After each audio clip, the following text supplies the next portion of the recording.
Hello friends, अपना Hindustan news में आपका स्वागत है। आपसे रिक्वेस्ट है, प्लीज़ वीडियो को लाइक करिए और चैनल को सब्सक्राइब करिए। Thank you. मैंने अपना हर उम्रा जाके मदीना से पहले शुरू किया जाके।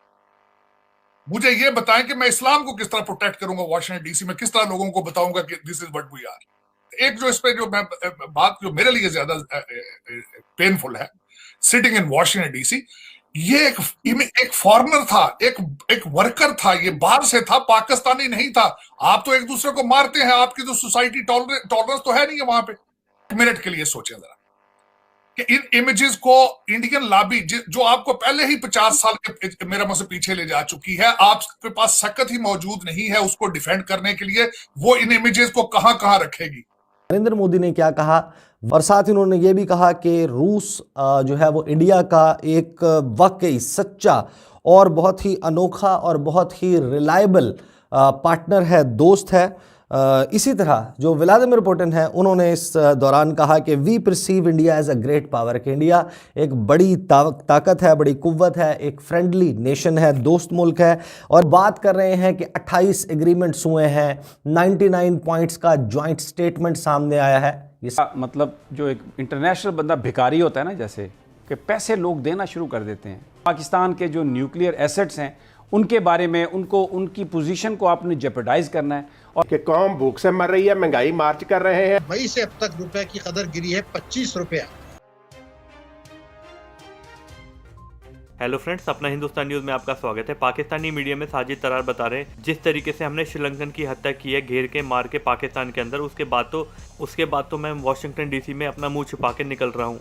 मैं भी एक पॉलिटिकल वर्कर हूँ और हर लोगों को समझा के मैं थक गया हूँ। ये पूरे पाकिस्तान ऐसा नहीं है, कुछ लोगों की शरारत है, मगर ये लोग मानते नहीं। और ख़ास तौर पे इंडियन और जूश लॉबी इसका खूब फ़ायदा उठा रहे हैं। और अगले वीडियो में पाकिस्तानी मीडिया बता रहे हैं पुतिन का जो दौरा हुआ है भारत में, तो भारत को उन्होंने एक सुपर पावर बताया और सच्चा देश।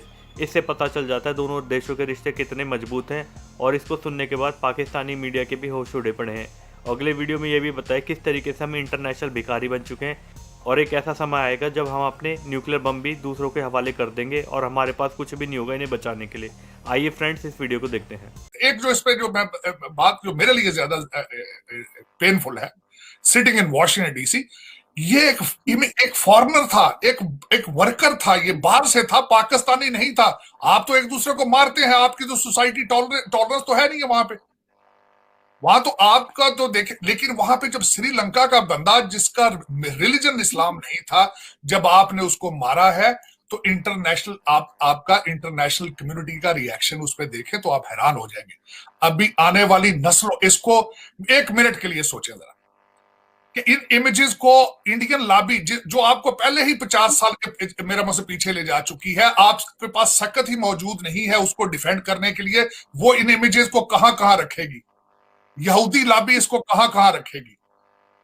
आपने बड़ा जोर लगाया कि हमारा इमेज सॉफ्ट किया जाए। 12 रिपब्लिकन सेनेटर्स ने जिस तरीके से कहा है कि आपने तालिबान को अमेरिका की अफगानिस्तान में जो वहां शिकस्त है उसमें आपको जिम्मेदार ठहराया गया है, आपको नॉर्दर्न अलायंस के साथ उन्होंने खड़ा किया है, वो 22 सेनेटर्स को किस तरह कन्विंस करेंगे कि आपके इंटरनल हालात क्या है। आज जो कुछ हुआ है वो तो तालिबान शर्मिंदा है मेरे ख्याल में। आप तो तालिबान का भी नंबर काटने की जगह पे जा चुके हैं। एक मिनट के लिए आलिया, मैं ये सोचना, मेरे लिए सबसे ज्यादा पेनफुल था जो मैंने एक इमेज देखा है कि जिंदा वो जल रहा है इंसान और लोग उसके ऊपर सेल्फियां बना रहे हैं। ये मेरे लिए उसको डाइजेस्ट करना मेरे लिए बहुत मुश्किल था। और उसके बाद ये मेरे लिए दूसरा एक जो बहुत बड़ा चैलेंज वो ये है, क्योंकि मैं वाशिंगटन डीसी में हूं, मैं एक पॉलिटिकल वर्कर हूं, मैं शक्ल से पाकिस्तानी, नाम से पाकिस्तानी, खून से पाकिस्तानी, मैं इस एक्ट को किस तरह वाशिंगटन डीसी में अपने हलकों में यहां डिफेंड करूंगा। मैं इस्लाम को किस तरह डिफेंड करूंगा, मुझे कन्विंस करें आप।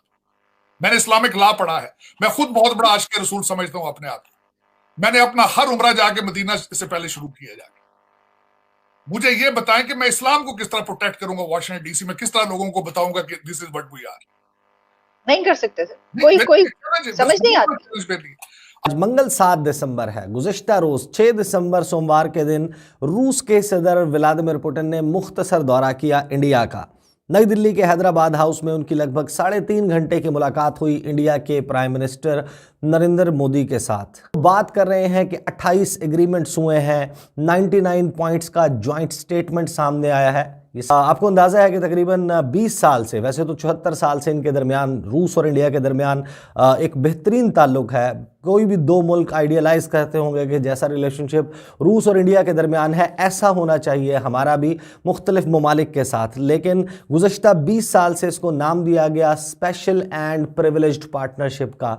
20 सरबराह इजलास बगैर किसी वक्फे के हुए। ये जो 21वां सरबराह इजलास हुआ है सोमवार 6 दिसंबर 2021 को, ये तकरीबन 2 साल से कुछ ज़ायद वक्त के बाद जो है वो हुआ इसका इनकाद। पहले ये कहा गया कि पेंडेमिक की वजह से, कोरोना वायरस की वजह से इसको पोस्टपोन किया गया। लेकिन नरेंद्र मोदी ने क्या कहा, व्लादिमीर पुतिन ने क्या कहा जब उनकी मुलाकात चल रही थी और उस दौरान उन्होंने गुफ्तगू की जिसको रिपोर्ट किया जा रहा है, उसमें नरेंद्र मोदी जो है उन्होंने कहा कि there has been no change in ties between the two nations even during the COVID-19 pandemic. He added that the special and privileged strategic partnership between the two sides was getting stronger and both sides remained in touch on the situation in Afghanistan and other issues. यानी कि कोई तब्दीली नहीं आई नरेंद्र मोदी के मुताबिक रूस और India के ताल्लुकात में। और साथ ही उन्होंने ये भी कहा कि रूस जो है वो इंडिया का एक वाकई सच्चा और बहुत ही अनोखा और बहुत ही रिलायबल पार्टनर है, दोस्त है।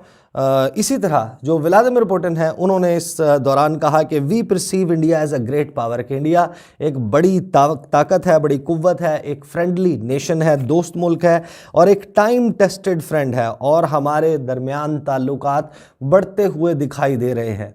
फिर जब आप 28 मुआहदों की तफसील देखते हैं, जो मुआहदे जिनके ऊपर दस्तखत किए गए हैं, उसमें मां सिवाय एक ऐसा डिफेंस का एग्रीमेंट मौजूद है जो तकरीबन 6 लाख राइफलें, असॉल्ट राइफल्स जो हैं वो बनाएंगे इंडिया और रूस मिलकर AK-203 AK-203 राइफल्स बनाने के हवाले से तय पाया है। और इसी तरीके से जो टेक्निकल मिलिट्री कोऑपरेशन है उसको 2021 से 2031 तक 10 साल तक ये मुआहदा भी हो गया है।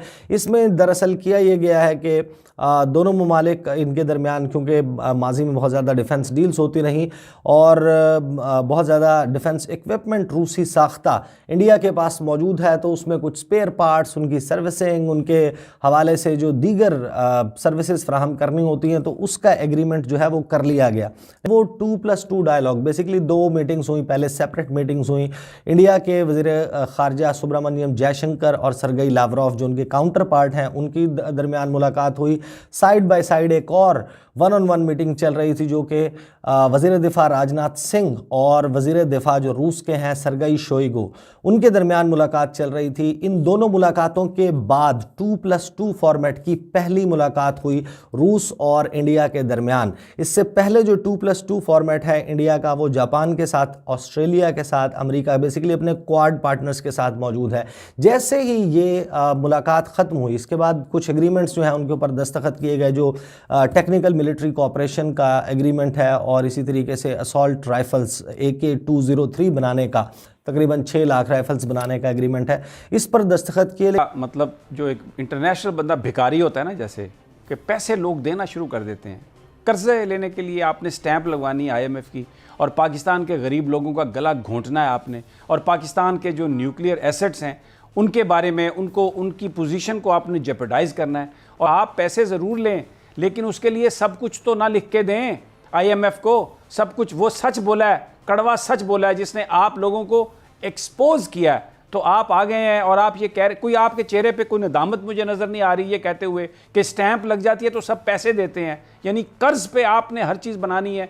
ये पाकिस्तान के लोग 22 करोड़ में से 21 करोड़ तो भूखे हैं। ये जो आपकी सारी इकोनॉमी है, जो आप सारे कर्जे लेके आते हैं, उन तक तो कुछ भी नहीं पहुंचता, वो तो भूखे। ये सारा माल इन लोगों ने खुद बनाया है। किसी ने बैंक बना लिए, किसी ने प्लाजे बना लिए, कोई लंदन पैसे ले गया, कोई दुबई पैसे ले गया।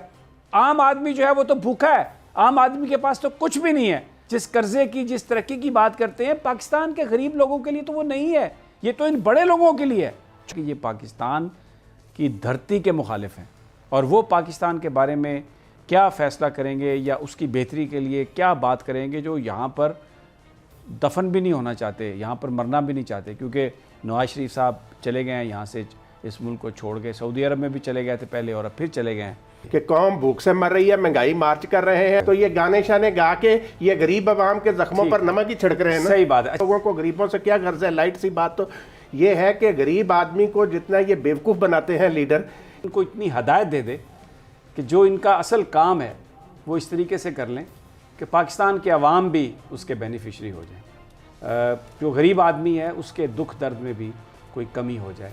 और लेकिन एक सवाल तो ये भी उठ रहा है ना, जब फिर रियासत कोई अपने फ़राइज़ ही सर अंजाम नहीं देती, अपना काम ही नहीं पूरा करती, तो फिर लोग अपने तरीके अख्तियार करते हैं जो गलत होते हैं, लेकिन अगर उसके असबाब अगर उस पर काबू पाना है तो उसके असबाब ढूंढने होंगे और फिर एक सही एक उस पर आपको एक्शन लेना होगा। ये सियासी बुनियादों पर अब आपने तहरीक लब्बैक को बुरा भला कहना है क्योंकि वो एक सियासत बनकर सामने आ गए हैं, तो अब आपने पूरा एक सिस्टम, पूरा मीडिया आप इस्तेमाल कर रहे हैं और जो नामूस रिसालत की या नामूस दीन की बात करते हैं उन पर आपने अपना बिल्कुल एक जो तनकीद अनलीश कर दी है पूरी। I think this is also not fair. मई से अब तक रुपए की कदर गिरी है 25 रुपया, यानी 50 रुपये डॉलर जो है वो सालाना, और आप इंपोर्ट कर रहे हैं 60 अरब डॉलर।